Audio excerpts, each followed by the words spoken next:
السلام علیکم ورحمۃ اللہ وبرکاتہ۔ کیسے ہیں آپ سب؟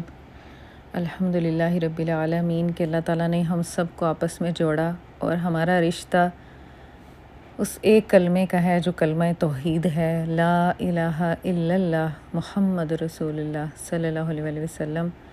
اللہ کا بہت شکر ہے کہ اللہ نے ہمارے دلوں میں محبت ڈالی اور ہمارے دلوں میں اپنی محبت ڈالی، قرآن کی محبت ڈالی، رسول اللہ صلی اللہ علیہ وسلم کی محبت ڈالی، کہ آج ہمارے دلوں میں شوق ہے کہ ہم دیکھیں، ہم پڑھیں ہمارے نبی صلی اللہ علیہ وسلم کیا کیا کرتے تھے، ان کی محنتیں، ان کی کوششیں کیسی تھیں۔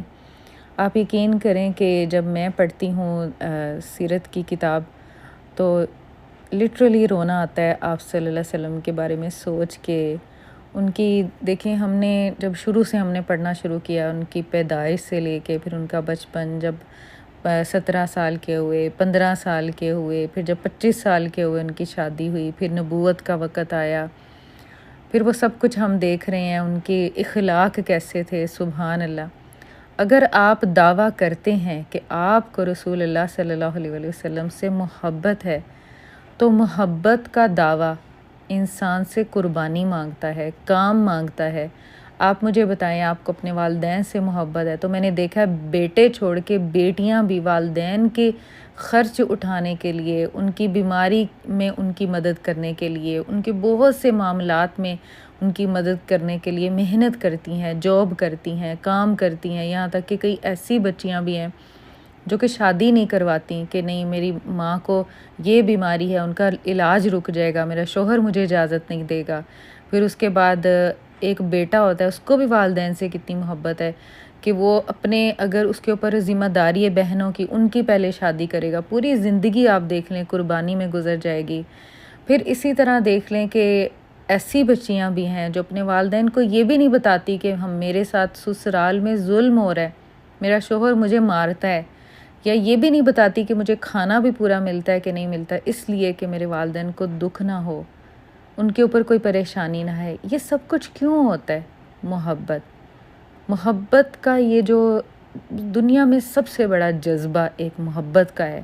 آپ یقین کریں، اللہ نے انسان کو محبت کے لیے پیدا کیا ہے۔ امام ابن قیم نے یہ بات کہی، انہوں نے کہا کہ اللہ نے ہمارے دل اس لیے بنائے کہ ہم اللہ سے محبت کریں، کیونکہ اللہ ہم سے محبت کرتا ہے۔ اللہ تو پہلے سے ہی ہم سے محبت کرتا ہے، تو ہمارے دل ہے ہی اس لیے کہ ہم اپنے اللہ رب العزت سے محبت کریں، اس دین سے محبت کریں جو اللہ نے واقعی ہمیں وہ دین اسلام دے کے ہمیں انسان بنا دیا، ہمیں ایک اچھا انسان بنا دیا۔ جب انسان قرآن پڑھتا ہے، سیرت پڑھتا ہے، آپ دیکھیں آپ ایک ڈیفرنٹ انسان بن جاتے ہیں۔ آپ کو دنیا کو دیکھنے کی آپ کی عینک بدل جاتی ہے، آپ کو آسانی سے قربانی دینے پہ تیار ہو جاتے ہیں، آپ محنت کرتے ہیں، آپ اپنی نیند کی قربانی دیتے ہیں، آپ اپنے وقت کی قربانی دیتے ہیں، اپنی صلاحیتیں نکالتے ہیں، آپ کے اندر جذبات اتنے پیدا ہو جاتے ہیں جو کہ پہلے نہیں تھے۔ کتنی فیلنگز اللہ تعالیٰ کے لیے، کتنی چیزیں جو آپ محسوس کرنا شروع کر دیتے ہیں جو پہلے نہیں کرتے تھے، اور کتنی فیلنگز آپ کے لیے آ رہی ہوتی ہیں، اور ایسے لگتا ہے ہمارا اصل وہ ہے، ہمارا اصل تو مکہ مدینہ ہے جہاں ہمارے نبی صلی اللہ علیہ وسلم تھے، ہمارا اصل تو وہ ہے، ہماری مائیں، ہمارا اصل تو وہ ہے جو ہم یہ پڑھ رہے ہیں، یہ یہاں پہ تو ہم رہ رہے ہیں لیکن دل ہمارے ادھر ہی ہیں۔ اور یقین کریں ہمارا اصل وہ ہے جہاں ہمارے اللہ کا گھر ہے، جہاں ہمارے نبی صلی اللہ علیہ وسلم پیدا ہوئے، جہاں وہ رہے، وہاں پر کیوں ہمارے دل اتنے تڑپتے ہیں؟ کہیں نہ کہیں ہماری روحیں وہاں سے کنیکٹ کرتی ہیں، جنت سے کنیکٹ کرتی ہیں، اللہ تعالیٰ سے کنیکٹ کرتی ہیں، الحمدللہ۔ تو بات یہ ہے کہ انسان جس سے محبت کرے اس کے لیے وہ قربانیاں دیتا ہے۔ آپ نے اپنے آپ سے پوچھیں، میں نے اپنے اللہ کے لیے یا میں نے اپنے رسول اللہ صلی اللہ علیہ وسلم کے لیے آج تک کیا کیا؟ اگر آپ کا جواب نہیں میں ہے تو وہ کرنا شروع کر دیں، ابھی بھی آپ کے پاس وقت ہے کہ جو آپ کے نبی صلی اللہ علیہ وسلم نے کیا، جو وہ دین دے کے گئے، جو وہ قرآن دے کے گئے، کیا آپ نے اس کی حفاظت کی؟ کیا ان حدیثوں کی حفاظت کی؟ کیا اس سنت پر رہے یا دوسروں کو لگایا؟ ان سب چیزوں پر چلنا شروع کر دیں۔ میں نے تو دیکھا ہے کہ لوگ اتنے سیلفش ہوتے ہیں، وہ تو درود شریف بھی اس لیے پڑھتے ہیں کہ میرا کام ہو جائے، وہ آپ صلی اللہ علیہ وسلم کی محبت میں درود شریف نہیں پڑھتے۔ ہمیں اپنے نبی صلی اللہ علیہ وسلم کی محبت میں درود پڑھنا چاہیے، نہ کہ ہر وقت ہم اپنے دنیاوی مسائل کو لے کے بیٹھے رہیں اور ہم اس لیے درود پڑھیں، ہم اس لیے استغفار کریں، آخرت کو ہم سوچیں ہی نہ، ہم اپنے نبی صلی اللہ علیہ وسلم پر رحمت کی دعا کریں، وہ ہم سوچیں ہی نہ، اتنا سیلفش نہیں بننا۔ آئندہ ہم نے درود پڑھنا ہے تو محبت میں پڑھنا ہے کہ ہم اپنے نبی صلی اللہ علیہ وسلم پر درود بھیج رہے ہیں، ہم انہیں سلام بھیج رہے ہیں، ہم ان پر رحمت کی دعا کریں، الحمدللہ۔ اچھا، اور ایک چیز میں نے اور آپ لوگوں سے پوچھنی تھی کہ مجھے صرف ایک ہماری پیاری سی کسی اسٹوڈنٹ کا میسج آیا تھا کہ آپ کی آواز ٹھیک نہیں ہوتی۔ اگر کسی کو ایسا لگتا ہے کہ میری آواز ٹھیک نہیں ہوتی، آواز کم آ رہی ہوتی ہے، تو مجھے بتائے گا، پھر میں کسی مائک وغیرہ کا جو ہے وہ انتظام کروں گی انشاءاللہ۔ تو آئیے ہم آج کی اپنی کلاس شروع کرتے ہیں۔ اللہم صلی علی محمد وعلی آل محمد کما صلیت علی ابراہیم وعلی آل ابراہیم انک حمید مجید۔ اللہم بارک علی محمد وعلی آل محمد کما بارکت علی ابراہیم وعلی آل ابراہیم انک حمید مجید۔ اللہم فقہنا فی الدین، آمین یا رب العالمین۔ اچھا، ہم نے پیج نمبر 30 تک، جہاں تک ہم نے سورۃ المدثر کے بارے میں پڑھا تھا وہاں تک ہم نے پڑھا تھا۔ اس کے بعد جو پہلی ہیڈنگ ہے وہ ہے تبلیغ کا آغاز۔ اب آپ دیکھیں جو ہم نے پیچھے پڑھا، تھوڑا سا ہم اس کا ریویو کرتے ہیں کہ آپ صلی اللہ علیہ وسلم وحی کی کیفیت کو کیسے محسوس کرتے تھے، یا آپ کو پیچھے والے لیکچر کی کوئی بات جو آپ کو اچھی لگی ہو آپ ضرور شیئر کیا کریں، پرسنل میں میسیج کر دیا کریں، میرا نمبر تو آ ہی رہا ہوتا ہے۔ تو آپ صلی اللہ علیہ وسلم کی جو وہ وحی کی کیفیت تھی نا، میں بہت دن تک تو اسی کے حصار میں رہی جب میں نے آپ لوگوں کو پڑھایا کہ نبی صلی اللہ علیہ وسلم سے اتنی محبت میں اس لیے اضافہ ہوا کہ آپ صلی اللہ علیہ وسلم کتنی مشقت اٹھاتے تھے، کتنی تکلیف سہتے تھے جب ان پر وحی آتی تھی، کتنا بوجھ ہوتا تھا، یہاں تک کہ زید بن حارثہ کو لگا کہ ان کی ران کی ہڈی ٹوٹ جائے گی، اتنا بوجھ تھا۔ اور کیسی وہ کیفیات تھیں، کیسا ان کو بوجھ لگتا تھا، لیکن کیا ہوتا تھا، اس کے باوجود آپ صلی اللہ علیہ وسلم کو کوئی ایسی لذت محسوس ہوتی تھی کہ وہ انتظار کرتے تھے وحی کا۔ اچھا، آپ دیکھیں جب ہمیں بہت کچھ دن ایسے ہوتے ہیں، ہمارے ایمان کا لیول بہت ہائی ہوتا ہے، تو ہمیں نماز میں لذت آ رہی ہوتی ہے، ہم قرآن پڑھ کے رو رہے ہوتے ہیں، ہم مطلب یہ کہ اللہ کے قریب اپنے آپ کو محسوس کرتے ہیں، وہ ایک لذت ہوتی ہے، اس میں پھر ہم تہجد میں بھی اٹھنا پسند کرتے ہیں حالانکہ ہمیں نیند آئی ہوتی ہے۔ تو یہ وہی ہے سب کچھ کہ انسان جب اللہ سے جڑ جاتا ہے تو پھر اس کو ہر وہ کام کرنے میں اللہ تعالیٰ ایک ایمان کی حلاوت دیتا ہے، پھر اس کا دل چاہتا ہے کہ وہ کرے، اور یہی ہدایت ہے۔ آپ کو پتہ ہے ہدایت کا مطلب کیا ہے؟ نفع مند علم اور عمل صالح۔ علم کے بغیر آپ عمل کیا کریں گے؟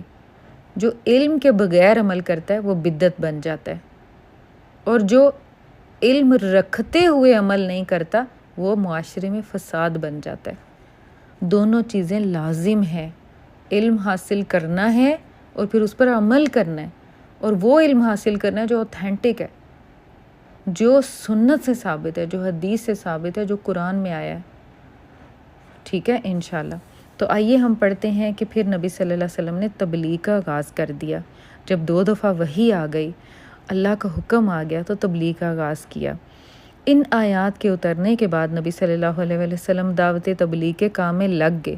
چونکہ آپ صلی اللہ علیہ وسلم کی قوم اکھڑ اور بت پرست تھی، باپ دادا سے جو کچھ ہوتا آیا تھا اسی کو حق سمجھتی تھی، اس میں اکڑ اور تکبر بھی بہت تھا، نیز وہ اپنے معاملات کے فیصلے تلوار سے کیا کرتی تھی۔ جیسے کوئی بھی، آپ کو پتہ ہے جو قبیلہ بہادر ہوتا تھا، اس کو دوسرے قبیلے سے کچھ چاہیے تو اس نے بات نہیں کرنی، سیدھا جنگ کی تیاری کرنی ہوتی تھی۔ اس لیے اللہ نے آپ صلی اللہ علیہ وسلم کے لیے یہ راستہ چنا کہ تبلیغ کا کام خاموشی اور رازداری سے کریں۔ اللہ اکبر، اس کو آپ انڈر لائن کر لیں اور صرف اسی کو مخاطب کریں جو بلا حق پسند اور قابل اطمینان ہو، اور ان میں بھی سب سے پہلے اپنے گھر، کنبے، قبیلے اور دوست احباب کو دعوت دیں۔ دیکھیں اس میں حکمت تھی۔ اگر آپ صلی اللہ علیہ وسلم ایسی قوم جس کے اندر تکبر بھی ہے، جس کے اندر جنگ جو قوم ہے، ہر وقت ان کا یہی، ان کو کوئی پرواہ نہیں جان کی، ان کی کئی کئی سالوں سے 40 سال سے ان کی جنگ چل رہی ہوتی ہے کسی نہ کسی قبیلے کی. تو آپ صلی اللہ علیہ وسلم کی جان کی حفاظت کے لیے یہ ضروری تھا. اور ویسے بھی بالکل شروعات تھی. آپ صلی اللہ علیہ وسلم بار بار کہہ رہے تھے ما انا بقاری، میں تو پڑھا لکھا نہیں. اب اللہ تعالیٰ نے تعلیم بھی دینی تھی، اللہ تعالیٰ نے ان کو فہم و فراست اور وہ سب کچھ دینا تھا جس کے ذریعے آپ صلی اللہ علیہ وسلم پوری قوم سے بات کرتے. ابھی تو شروعات تھی. تو کیا حکم دیا گیا؟ خاموشی سے، رازداری سے دین کا کام کریں. ہم کیا کرتے ہیں؟ جیسی تھوڑا سا علم آیا چھوٹ پڑتے ہیں. بڑے بڑے مجمع ہمارے سامنے ہونے چاہیے. ہم تو ایسے کام نہیں کریں گے. 2 لوگ ہمارے سامنے ہیں تو ہم کیسے پڑھا دیں؟ اور آپ کو پتہ ہے جو اللہ کے نیک بندے گزرے ہیں، مجھے ایک عالم جن کے بارے میں نے سنا کہ جب وہ جمعہ پڑھانے گئے اور وہاں پہ انہوں نے جمعہ پڑھایا اور انہوں نے پورے مجمع کو پڑھا دیا، تو ایک شخص لیٹ آیا اور وہ آ کے رونا شروع ہو گیا. اس نے کہا کہ میں لیٹ ہو گیا اور میں تو خطبہ نہیں سن سکا. اور ان کے بارے میں آتا ہے کہ انہوں نے پورے کا پورا خطبہ ایک شخص کو ایسے سنایا جیسے پورے مجمع کو سناتے ہیں. یعنی اگر انسان اپنی میں دیکھے کہ میں اتنے کم لوگوں کو پڑھاؤں، میرے سامنے تو بہت زیادہ لوگ ہونے چاہیے، پھر آپ کبھی کام نہیں کر سکتے. ایک شخص بھی آپ سے ہدایت پا گیا، ایک شخص بھی آپ سے کچھ سیکھ گیا تو آپ کے لیے بڑی بات ہے. یہ کبھی بھی دل مت ہاریں، کبھی بھی ہمت مت ہاریں کہ کوئی مجھے سن نہیں رہا. کوئی آپ کو سنے یا نہ سنے، آپ کا کام سنانا ہے. آپ کا اجر اللہ کے سامنے ثابت ہو گیا. تو تبلیغ کا کام خاموشی اور رازداری سے شروع میں کرنا بہتر ہے. کس لیے؟ بے شک کام لوگوں. آپ کو پتہ ہے ڈاکٹر فرحت ہاشمی بتاتی ہیں کہ انہوں نے 4 دفعہ 4 اسٹوڈنٹس ایسی تھی جن کو شروع میں 1 by 1 یعنی کہ 1 to 1 قرآن پڑھایا. ایک اسٹوڈنٹ کو پہلے قرآن پڑھایا، پھر ایک کو پڑھایا، پھر ایک کو پڑھایا، پھر ایک کو پڑھایا، پھر ایک چھوٹی سی کلاس بنی کچھ 5 10 15 لوگوں کی. پھر کرتے ایسے انسان ایک دم نہیں. اللہ بھی دیکھتا ہے کہ انسان میں کتنا اخلاص ہے، کتنی ثابت قدمی ہے، استقامت ہے، کتنی قربانی دے سکتا ہے، کتنی جدوجہد کر سکتا ہے. اور صرف علم کا ہونا ضروری نہیں ہوتا، تجربہ بھی ہونا ضروری ہوتا ہے، مشاہدہ بھی ہونا ضروری ہوتا ہے، کام کا آنا بھی ضروری ہوتا ہے. تو اس لیے آپ صلی اللہ علیہ وسلم کو پہلے یہی کہا گیا کہ خاموشی اور رازداری سے تبلیغ کا کام کریں اور ان کو پیغام دیں جن کو آپ یہ سمجھ رہے ہیں کہ وہ آپ کی بات سنیں گے، وہ حق کو قبول کریں گے. تو سب سے پہلے اپنا گھر دیکھیں کتنا ضروری ہے. ہم اپنے گھر کو بھول جاتے ہیں. لیکن یہ بھی نہیں کہ انسان ہر وقت اب اپنی زبان کے اوپر ایک ایسی ہر وقت یہ کرو وہ کرو، یہ کرو وہ کرو. اب پولیس انسپیکٹر بن کے کہ میں اب دین کا انسپیکٹر بن گیا ہوں تو اب بس تمہیں یہ کرنا پڑے گا. نارمل رہیں. اپنے گھر والوں سے اتنا ڈسٹنس نہ کر لیں اپنے دین کا کہ انہیں لگے کہ آپ کوئی اور مخلوق بن گئی ہیں اور ہم کوئی اور مخلوق ہیں. ہم تو گناہ گار ہیں اور یہ ہماری ماں یا بہن جو بھی ہیں یا بہت نیک ہو چکے ہیں، اب ہم میچ نہیں کرتے. تھوڑا رکیں، تھوڑا صبر کریں، تھوڑا دل ملائیں، تھوڑا ہنسی مذاق میں بھی رہیں. کبھی کبھی دن میں ایک نصیحت بھی آپ کر دیں گے تو فائدہ دے گی. اور اپنے عمل سے بتائیں، خود کریں. خود دیکھیں گے آپ کے گھر والے کہ یہ ہماری بہن یا ہماری ماں یہ بہتر ہوئی ہیں پہلے سے، ان کا اخلاق اچھا ہوا ہے، یہ محبت میں آگے سے بڑھ گئی ہیں اور یہ معاف کرنے والی بن گئی ہیں.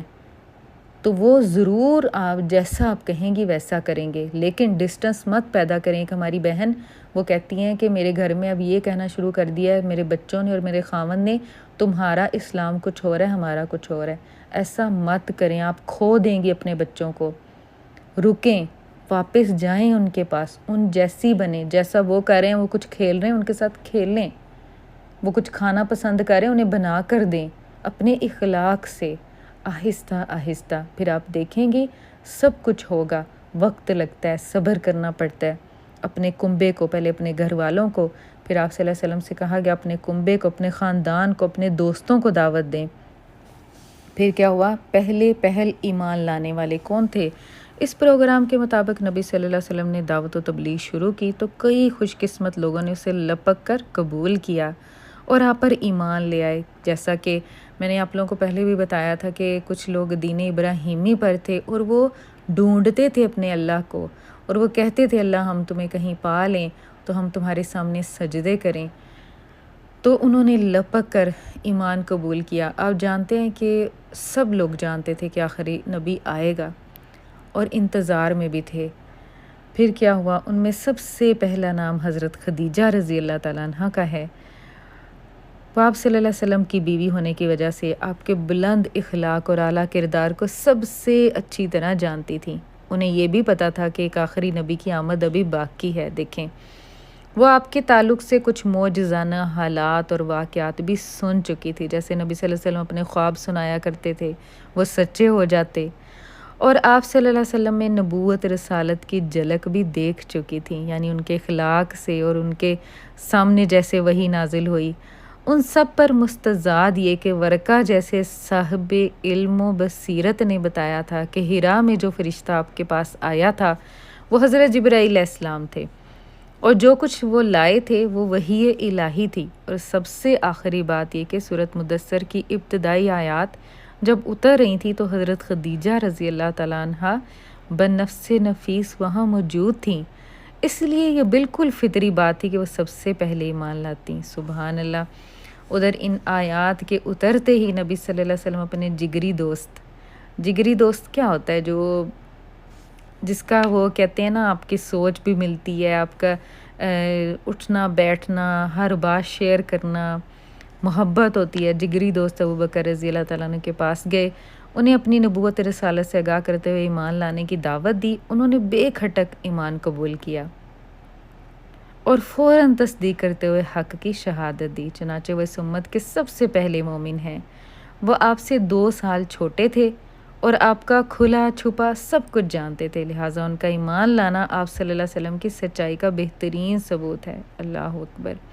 عورتوں میں حضرت خدیجہ رضی اللہ تعالیٰ نے سب سے پہلے ایمان لائیں، اور مردوں میں حضرت ابو بکر صدیق رضی اللہ تعالیٰ عنہ کی بہت عزت تھی، جیسے رسول اللہ صلی اللہ علیہ وسلم کی بہت عزت تھی مکہ میں، اسی طرح ان کی بھی بہت عزت تھی۔ وہ اچھا کام کرتے تھے، تجارت کرتے تھے، سچ بولتے تھے، اور دیکھیں بچپن سے تقریباً دونوں ساتھ بھی تھے۔ پہل ایمان لانے والوں میں حضرت علی رضی اللہ تعالیٰ عنہ بھی شامل ہیں۔ وہ نبی صلی اللہ علیہ وسلم کے زیر کفالت تھے، آپ ہی کے پاس رہتے تھے، اور آپ ہی ان کے کھانے پینے کا بندوبست اور ان کی دیکھ بھال کرتے تھے، کیونکہ قریش قحط سالی سے 2 تھے اور ابو طالب کے پاس مال کم اور اولاد زیادہ تھی، لہٰذا ان کے بیٹے جعفر کو حضرت عباس رضی اللہ تعالیٰ عنہ پا رہے تھے، اور حضرت علی رضی اللہ تعالیٰ عنہ کو نبی صلی اللہ علیہ وسلم نے پالا تھا۔ یہ ہوتا ہے حل جزاء الاحسان الا الاحسان۔ دیکھیں آپ صلی اللہ علیہ وسلم ابو طالب کے پاس تھے نا جب چھوٹے تھے، جب دادا فوت ہو گئے تھے، تو اب جب مکہ میں قحط سالی آئی، اب نبی صلی اللہ علیہ وسلم بڑے تھے علی رضی اللہ تعالیٰ عنہ سے، تو اب انہوں نے دیکھا کہ بچے زیادہ ہیں ان کے پاس، تو حضرت علی رضی اللہ تعالیٰ عنہ کو اپنے پاس لے آئے، یعنی ان کو پالنا شروع کر دیا۔ اب حضرت علی رضی اللہ تعالیٰ عنہ کی پرورش حضرت خدیجہ نبی صلی اللہ علیہ وسلم نے کی۔ وہ آپ کے بچوں کی طرح آپ کے ہاں رہتے تھے اور آغاز نبوت کے وقت بلوغت کے قریب پہنچ چکے تھے۔ اللہ اکبر۔ جیسے 10-12 سال کا بچہ ہوتا ہے، اور ایک قول کے مطابق ابھی 10 سال کے تھے۔ جو کچھ آپ صلی اللہ علیہ وسلم کرتے وہی وہ کرتے تھے، لہٰذا جب آپ نے ان کو اسلام کی دعوت دی تو وہ مسلمان ہو گئے، اور وہ بچوں میں سب سے پہلے مومن تھے۔ اللہ اکبر۔ عورتوں میں حضرت خدیجہ، مردوں میں ابو بکر صدیق رضی اللہ تعالیٰ عنہ، اور مردوں میں حضرت علی۔ اللہ اکبر۔ ابن عباس کہتے ہیں بچوں میں سب سے پہلے نماز پڑھنے والے حضرت علی تھے۔ اللہ اکبر۔ اسی طرح پہل ایمان لانے والوں میں رسول اللہ صلی اللہ علیہ وسلم کے آزاد کردہ غلام حضرت زید بن حارثہ بن شراحیل کلبی تھے۔ یہ دور جاہلیت میں گرفتار کر کے بیچ دیے گئے تھے، پھر انہیں حکیم بن حزام نے خرید کر اپنی پھوپھی حضرت خدیجہ رضی اللہ تعالیٰ عنہ کو دے دیا تھا۔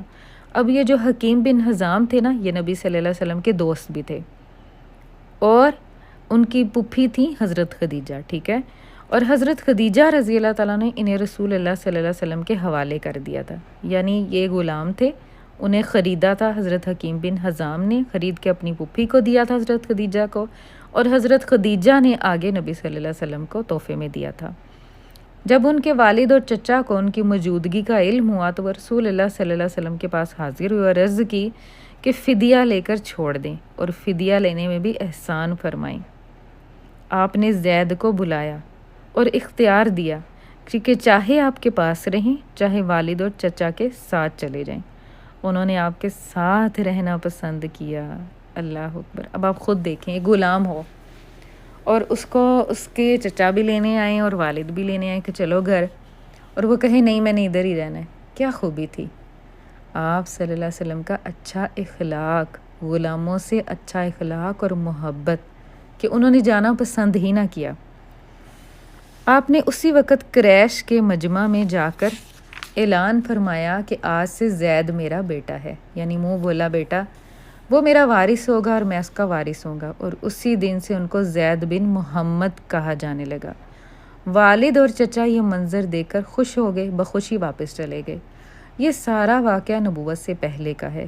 اسلام آیا تو اس نے منہ بولے بیٹے کا رواج ختم کر دیا اور حضرت زید کو زید بن حارثہ کہا جانے لگا۔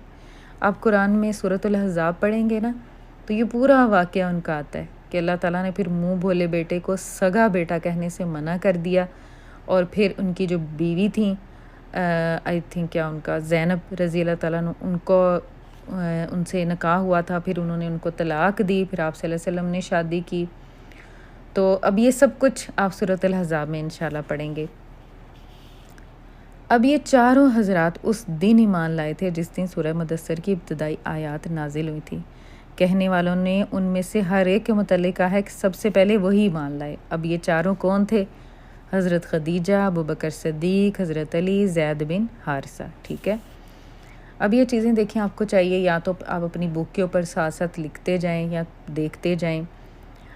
یہ چاروں حضرات یہ ہم نے پڑھ لیا۔ اس کے بعد حضرت ابوبکر رضی اللہ تعالیٰ عنہ بھی تبلیغ میں سرگرم ہو گئے اور حق رسالت کی ادائیگی میں نبی صلی اللہ علیہ وسلم کا دایاں بازو بن گئے۔ وہ بڑے پاک دامن، پسندیدہ، نرم مزاج، شریف، دریا دل اور معزز تھے۔ کتنی پیاری خوبی ہیں، آپ دیکھیں۔ کیا ہم نے کبھی کسی کی ایسی خوبیاں نوٹ کی ہیں؟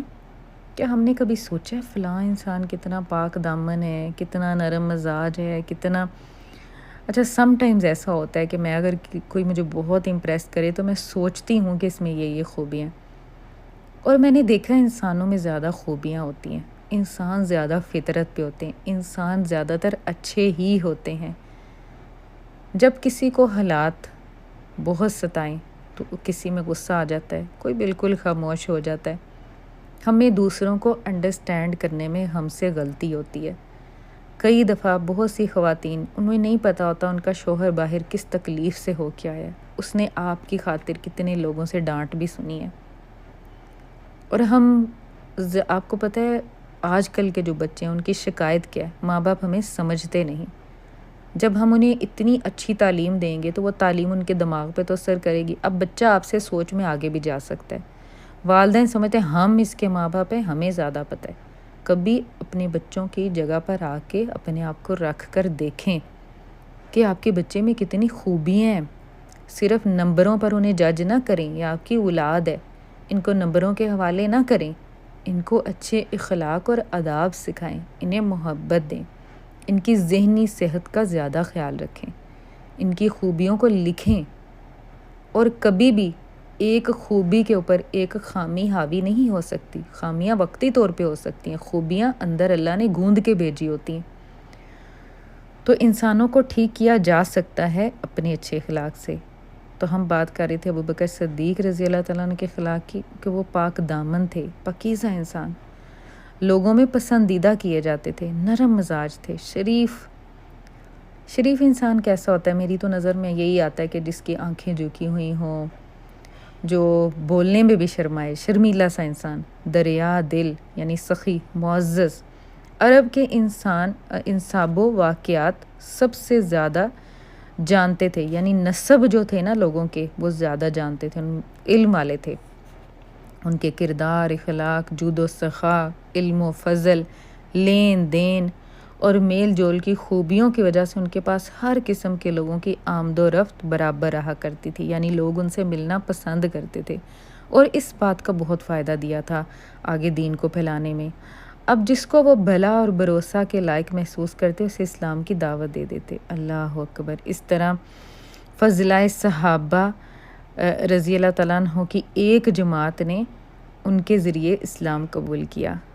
اللہ اکبر۔ اچھا آپ دیکھیں، آپ اس بات کو نوٹ کریں کہ صرف آپ صلی اللہ علیہ وسلم نے ہی نہیں وہاں لوگوں تک اسلام پہنچایا اور اسلام قبول کروایا، بلکہ ابو بکر صدیق بھی لوگوں کو بہت مسلمان کر رہے تھے۔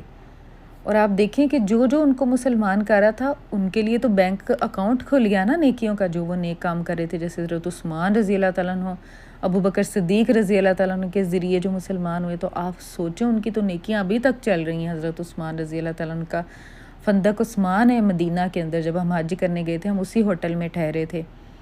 تو آپ دیکھیں کہ آپ کسی کو کچھ سکھاتے ہیں یا کسی اچھی چیز کی طرف لے کر آتے ہیں تو کتنا فائدہ اللہ تعالیٰ آپ کو دے دیتا ہے۔ اللہ اکبر۔ تو اب ان کے اچھے اخلاق کی وجہ سے، جو کہ ابھی آپ مسلمان نہیں ہوئے تو ان کا اچھا اخلاق تھا، اس وجہ سے کتنے لوگ آتے تھے اور ملتے تھے۔ اللہ اکبر۔ اب کون سے لوگ تھے جو کہ ڈائریکٹ ابو بکر صدیق رضی اللہ تعالیٰ عنہ کے ہاتھوں انہوں نے اسلام قبول کیا تھا، جن میں سر فہرست عثمان بن عفان، زبیر بن عوام اسدی، عبد الرحمن بن عوف زہری، سعد بن ابی وقاص زہری اور طلحہ بن عبید اللہ تیمی رضی اللہ تعالیٰ عنہم کے نام آتے ہیں۔ ان سب سے ابو بکر صدیق رضی اللہ تعالیٰ نے اسلام کی حقیقت بیان کی اور انہیں نبی صلی اللہ علیہ وسلم کے پاس لے آئے تو ان سب نے اسلام قبول کر لیا۔ یعنی جو شہادہ تھی ان کی، وہ یعنی نبی صلی اللہ علیہ وسلم کے سامنے ہوئی تھی۔ ان کے بعد مندرجہ ذیل لوگوں نے اسلام قبول کیا۔ امین الامت ابو عبیدہ عامر بن جراح، ابو سلمہ بن عبد الاسد، ان کی بیوی ام سلمہ، ارکم بن ابی ارکم، یعنی جن کے گھر کو دار ارکم یعنی جہاں پر بیٹھتے تھے اور وہاں پر وہ سب کچھ جو فیصلے ہوا کرتے تھے، عثمان بن معزون اور ان کے بھائی قدامہ بن مزعون، عبداللہ بن مزعون، عبیدہ بن حارث بن مطلب بن عبد مناف، سعید بن زید بن عمر بن نفیل اور ان کی بیوی حضرت عمر کی بہن فاطمہ بنت خطاب، خباب بن ارت، جعفر بن ابی طالب اور ان کی بیوی اسمہ بنت امیس، خالد بن سعید بن عاص اور ان کی بیوی امینہ بنت خلف، پھر ان کے بھائی عمر بن سعید بن عاص، حاطب بن حارث، ان کی بیوی فاطمہ بنت مجلل اور ان کے بھائی خطاب بن حارث اور ان کی بیوی فقیحہ بنت یسار، نیز ان کا ایک اور بھائی معمر بن حارث، مطلب بن اظہر اور ان کی بیوی رملہ بنت عوف اور نعیم بن عبداللہ بن نحام رضی اللہ تعالیٰ عنہم۔ یہ سب سابقون الاولون ہیں۔ اللہ اکبر۔ السابقون السابقون اولئک المقربون، یہ سبقت لے جانے والے ہیں اور یہی مقربین ہیں۔ اللہ اکبر۔ یہ سب لوگ قریشی تھے اور قریش کی مختلف شاخوں سے تعلق رکھتے تھے، یعنی یہ مکہ کے رہنے والے تھے۔ اس ابتدائی دور میں قریش کے علاوہ دوسرے قبائل سے جو لوگ اسلام لائے ان کے نام یہ ہیں، یعنی قریشیوں کے علاوہ جو لوگ تھے ان کے نام یہ ہیں: عبداللہ بن مسعود حزلی، مسعود بن ربیعہ قاری، عبداللہ بن جہش، ان کے بھائی ابو احمد بن جہش، صہیب بن سنان رومی، عمار بن یاسر عنسی اور ان کے والد یاسر اور والدہ سمیہ اور عامر بن فہیرہ رضی اللہ تعالیٰ عنہ۔ اوپر ذکر کی گئی خواتین کے علاوہ جن عورتوں نے اسلام لانے میں پہل کی ان کے نام یہ ہیں، یعنی جن عورتوں نے: ام ایمن برکہ حبشیہ، جو کہ آپ کو یاد ہوگا کہ جو نبی صلی اللہ علیہ وسلم کی بچپن میں ان کو گود کھلایا کرتی تھی، اور فوت بھی کب ہوئی تھی؟ جب نبی صلی اللہ علیہ وسلم کے فوت ہونے کے بعد یہ فوت ہوئی تھی، کافی عمر ان کو اللہ نے دی، اور یہ آپ کے والد کی لونڈی بھی تھی۔ حضرت عباس رضی اللہ تعالیٰ عنہ کی بیوی ام الفضل لبابہ الکبریٰ بنت حارث حلالیہ اور اسمہ بنت ابی بکر رضی اللہ تعالیٰ عنہ۔ یہ لوگ اور ان کے ساتھ مزید جو لوگ اسلام لائے انہیں سابقین اولین کہا جاتا ہے۔ تلاش و جستجو سے معلوم ہوتا ہے جن کو قدیم الاسلام یا سابقین الاولین کہا گیا ہے، ان کی تعداد تقریباً 130 تک پہنچ جاتی ہے، لیکن ان میں سے ہر ایک اسلام لانے کا وقت ٹھیک معلوم نہیں ہو سکا۔ غالباً اس میں ایسے صحابہ بھی ہیں جنہوں نے کھلم کھلا اسلام کی دعوت شروع ہونے کے بعد اسلام قبول کیا تھا، یعنی ابھی صرف 1 to 1 بات ہو رہی ہے۔ کبھی ابو بکر صدیق کسی سے بات کر رہے ہیں، کبھی نبی صلی اللہ علیہ وسلم کسی کو بتا رہے ہیں۔ آپ صلی اللہ علیہ وسلم کہا کرتے تھے یا ایھا الناس قولوا لا الہ الا اللہ تفلحوا، اے لوگو تم کہو لا الہ الا اللہ اور تم فلاح پا جاؤ گے۔ آپ صلی اللہ علیہ وسلم یہی پیغام دیتے تھے۔ یہ تبلیغ تقریباً جو خاموش تبلیغ تھی نا، یہ 3 سال تک ہوتی رہی۔ اہل ایمان کی عبادت اور ترتیب، یعنی عبادت کیسے ہوتی تھی اور کیا ترتیب تھی، جیسا کہ گزر چکا ہے، سورہ مدثر کی ابتدائی آیات کے بعد وحی پے در پہ آتی رہی، یعنی وحی کا سلسلہ شروع ہو گیا۔ کہا جاتا ہے کہ اس کے بعد سب سے پہلی سورت جو نازل ہوئی وہ سورت فاتحہ ہے۔ اللہ اکبر! کیا آپ جانتے ہیں کہ جس دن سورت فاتحہ نازل ہوئی تھی ابلیس بہت رویا تھا؟ اللہ اکبر! اس میں اہل ایمان کو حمد اور دعا کا طریقہ بتایا گیا ہے۔ اللہ کی ہستی کی چند جامع صفات بیان کر کے اس کا ٹھیک ٹھیک تصور دیا گیا، جیسا کہ حدیث میں آتا ہے کہ اللہ رب العزت نے فرمایا کہ یہ صورت میں نے اپنے اور اپنے بندے کے درمیان تقسیم کی ہے، یعنی آدھی میرے بندے کے لیے ہے اور آدھی میرے لیے ہے۔ یہ بھی سمجھا دیا گیا صورت میں کہ اس دنیا میں اچھے یا برے جیسے کام کرو گے ٹھیک ویسا ہی نتیجہ اور بدلہ پاؤ گے، اور یہ بدلہ آگے ایک دوسری دنیا میں ملے گا۔ اس کے علاوہ کامیابی اور سعادت کے راستے کی پہچان بھی بتائی گئی ہے۔ اس طرح دین حق کا سارا ماحصل اس صورت کے چند سادے بول میں آ گیا، اور حمد اور دعا کی شکل میں بندے کو اس کی تعلیم دی گئی ہے۔ کہا جاتا ہے کہ رسالت شروع ہونے کے بعد سب سے پہلے جو حکم دیا گیا وہ نماز کا حکم تھا۔ دیکھیں، نماز ہی تو اللہ سے ملاقات ہے۔ اللہ تعالیٰ بھی تو یہی کہتا ہے نا کہ اقم الصلاۃ لذکری، مجھے یاد کرنے کے لیے تم نماز پڑھو۔ حضرت جبرائیل علیہ السلام نے تشریف لا کر نماز اور وضو کا طریقہ بتایا، یعنی خود وضو کر کے دکھایا، نماز پڑھ کے دکھائی۔ صبح شام 2 رکعت نماز پڑھنے کا حکم دیا، یعنی دیکھیں تھوڑے سے شروع کیا، بیبی سٹیپ سے۔ اللہ تعالیٰ نے ایک دم نہیں کہا کہ اتنی تم نے 5 ہی نمازیں پڑھنی ہیں، نہیں، 5 نمازیں تو تب دی گئی تھی نا جب نبی صلی اللہ علیہ وسلم معراج شریف پر گئے تھے۔ شروع میں صرف 2 رکعت نماز تھی۔ اسی طرح جب ہم اپنے بچوں کو نماز شروع کروائیں تو انہیں کہیں بیٹا 2 نمازیں پڑھ لو، فرض پڑھ لو، اتنے سے ہی شروع کر لو، تو آہستہ آہستہ آسانی۔ میں نے دیکھا جب نا میری جو بیٹیاں ہیں نا، ان کو سردیوں میں وضو کرنا بہت مشکل لگے، میں نے کیا کیا، میں ان کو جو ایک ٹرے سا ملتا ہے البلاغ سے تیمم والا، میں نے کہا کوئی بات نہیں، آپ لوگ تیمم کر لو، صابن سے ہاتھ دھو لو، تیمم کر لو، نماز نہ چھوڑو۔ اور دیکھیں الحمدللہ آہستہ آہستہ پھر وہ خود ہی وضو کرنا شروع ہو گئیں، کیونکہ وہ چھوٹی تھی ایک، تو اتنی زبردستیاں اور اتنی حکم اور اتنی سختیاں مت کریں۔ جتنی نرمی رکھیں گے، جتنا ایزی رہیں گے، جتنا ماڈریٹ رہیں گے، بیلنس رہیں گے، اتنا ہی دین اور دنیا دونوں ہم نے ساتھ لے کے چلنا ہے۔ لیکن ہماری دنیا دین کے مطابق ہونی چاہیے، یہ نہ ہو دین صرف جائے نماز تک ہو، نہیں، ہر کام اللہ کی مرضی کے مطابق ہو، لیکن اگر دیکھ کے کہ یہ بچہ یہ اتنا کر سکتا ہے تو اتنا ہی اس سے کروائیں، ٹھیک ہے۔ اب کیا ہوا، یوں مکمل طہارت اہل ایمان کی علامت ٹھہری۔ یعنی طہارت کو کیوں کہا گیا نصف ایمان؟ طہارت ضروری ہے۔ طہارت والا جن اللہ بھی تو فرماتا ہے نا واللہ یحب المطہرین، کہ اللہ محبت کرتا ہے طہارت والوں سے، صاف ستھرے رہنے والوں سے، جن کے منہ سے بدبو نہیں آتی، جن کے پسینے کی بدبو نہیں آتی، وہ صاف ستھرے رہتے ہیں۔ تو ہم اللہ کے لیے نہائیں، ہمارا نہانا عبادت ہے۔ اللہ کے لیے دانت صاف رکھیں، ہمارے دانت صاف رکھنا عبادت ہے۔ تو یہ مکمل طہارت اہل ایمان کی علامت ٹھہری۔ وضو کو نماز کی شرط قرار دیا گیا۔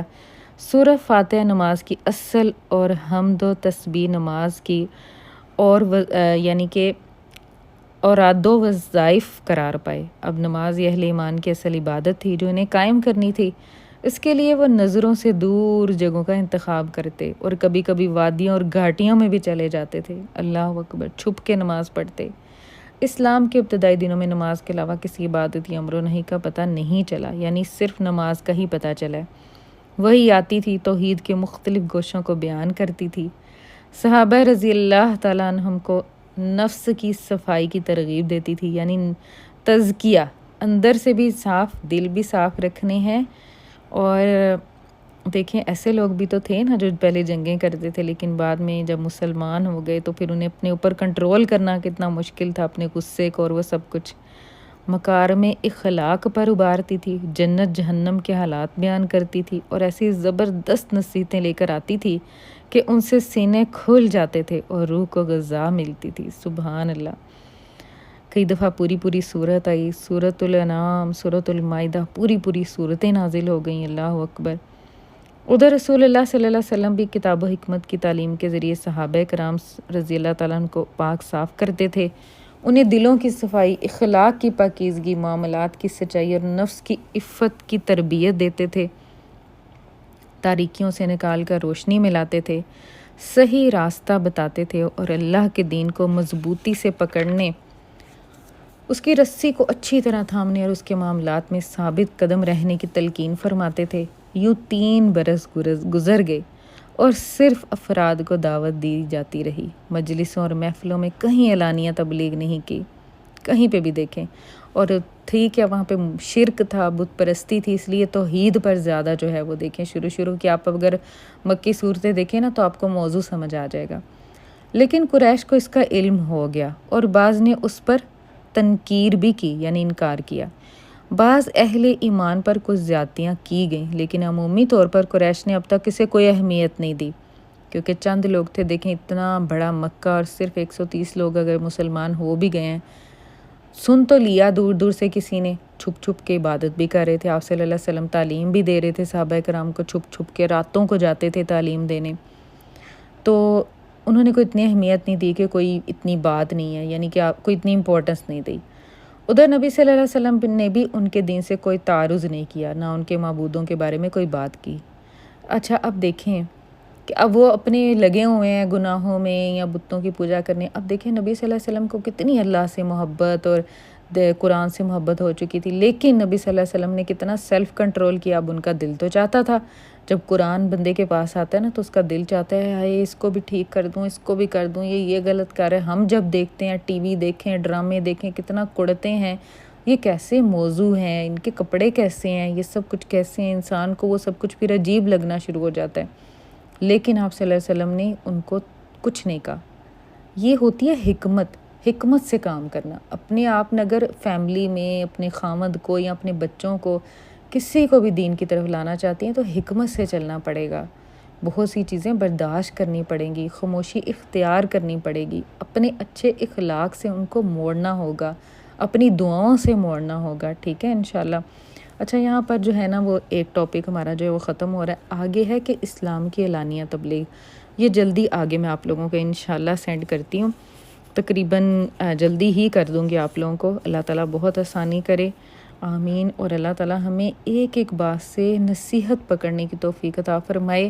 میں بھی کہ آپ بیٹھیں اور آپ اس کو پڑھیں اور اپنے لیے آپ بہت سے نصیحت کے پہلو چن لیں، اور ہم نے سیرت سے یہی تو چننا ہے۔ کئی طرح کے نبی صلی اللہ علیہ وسلم کا جو زندگی کا طریقہ تھا اس میں سے ہم نے ہیرے جواہرات نکالنے ہیں کہ ہمارے لیے اس میں کیا سبق ہے، تو اس کے مطابق ہم چلیں گے نا تو آپ دیکھیں گے آپ کی زندگی کے نا بہت سے مسائل حل ہونا شروع ہو جائیں گے انشاءاللہ، ٹھیک ہے۔